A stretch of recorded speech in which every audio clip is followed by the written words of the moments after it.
Hello, so we want to solve this simple problem on the board. It says evaluate 4 power x plus 2 equal to 7 times 3 power x. So as simple as this solution.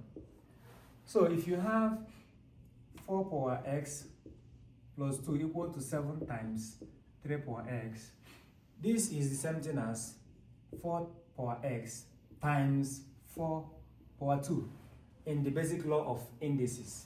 This is equal to 7, also the same times 3 power x. You do what? You collect like terms. So you want to separate these, the numbers and the variable, the x, in different places, in the sense that 4 power 2 will come to this side and 3 power x will come to this side. Look at what I mean. Here we have 4 power x over what? This will come down, 3 power x equal to, this will go down, 7 over 4 power x is the same thing as 16. 4 times 4 will give you 16. Alright, so this is equal to 4 over 3 all power x from the basic law of indices, equal to 7 over 16. You take log of both sides. If you do that, you have log 4 over 3 all power x equal to log 7 over 16.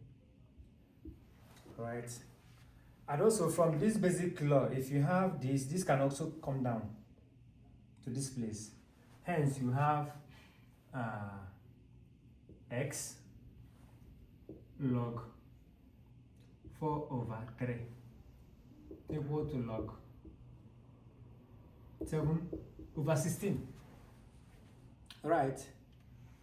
So from here, this is the same thing as log 4 minus log 3.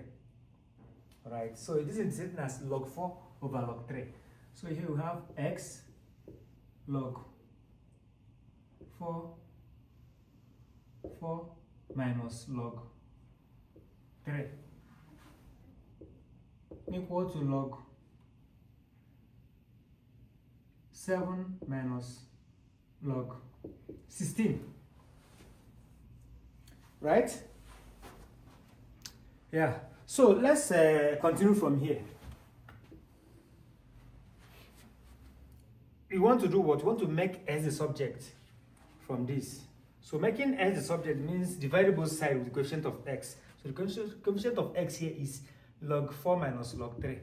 So if you have x log 4 minus log 3 equal to log 7 minus log 16, divide both sides with this, log 4 minus log 3 over what? Log 4 minus log 3. So this will cancel this. Here we are left with what? X equal to log 7 minus log 16 over log 4 minus log 3. As simple as that.